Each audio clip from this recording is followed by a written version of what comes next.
వివాహానికి ముందే స్త్రీ పురుషులు లైంగిక సంబంధం పెట్టుకోవడం పట్ల సుప్రీంకోర్టు కీలక వ్యాఖ్యలు చేసింది. పెళ్లికి ముందే ఎవరు ఎవరిని నమ్మకూడదని, ఓ బంధాన్ని ఏర్పరచుకునే విషయంలో చాలా జాగ్రత్తగా వ్యవహరించాలని హితవు పలికింది. పెళ్లి చేసుకుంటానని తప్పుడు హామీ ఇచ్చి అత్యాచారం చేశాడనే ఆరోపణలు ఎదుర్కొంటున్న వ్యక్తి బెయిల్ పిటిషన్పై ఇవాళ జస్టిస్ నాగరత్న, జస్టిస్ ఉజ్జల్ బుయానాలతో బీవీ ధర్మాసనం విచారణ జరిపింది. వివాహానికి ముందు అబ్బాయి అమ్మాయి అపరిచితులని, అందువల్ల వివాహానికి ముందు శారీరక సంబంధం పెట్టుకునే విషయంలో జాగ్రత్తగా ఉండాలని ఈ సందర్భంగా ధర్మాసనం మౌఖికంగా వ్యాఖ్యానించింది. బహుశా మేము పాతకాలపు ఆలోచనల వాళ్ళమేమో, కానీ వివాహానికి ముందు ఒక అబ్బాయి ఒక అమ్మాయి పరస్పరం అపరిచితులే. వారి సంబంధం ఎంత గాఢంగా ఉన్నా పెళ్లికి ముందే శారీరక సంబంధంలోకి ఎలా వెళ్తారో మాకు అర్థం కావడం లేదని విచారణ సందర్భంగా జస్టిస్ నాగరత్న అన్నారు. పెళ్లికి ముందు ఎవరిని పూర్తిగా నమ్మకూడదని, చాలా జాగ్రత్తగా ఉండాలని సూచించారు.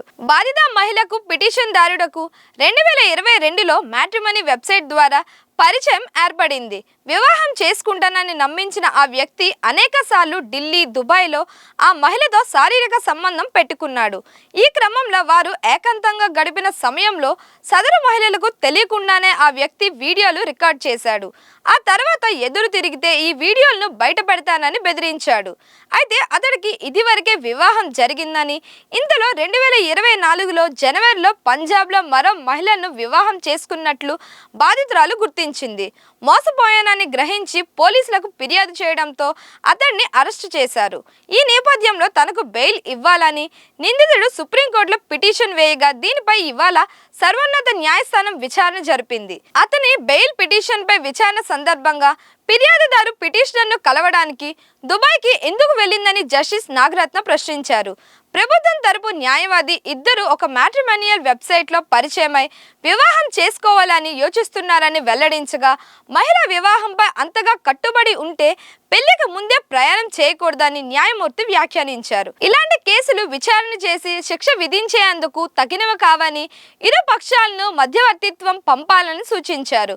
వివాహంపై అంత కట్టుదిట్టంగా ఉంటే పెళ్లికి ముందే వెళ్ళకూడదు. మేము వీరిని మెడియేషన్కు పంపిస్తాము. పరస్పర సమ్మతితో ఉన్న సంబంధం ఉన్నప్పుడు ఇవి విచారణ చేసి శిక్షించాల్సిన కేసులు కావని వ్యాఖ్యానించారు. సమస్య పరిష్కారం సాధ్యాసాధ్యాలను పరిశీలించేందుకు కేసును బుధవారం వరకు వాయిదా వేశారు. Please like, share and subscribe to Disha TV.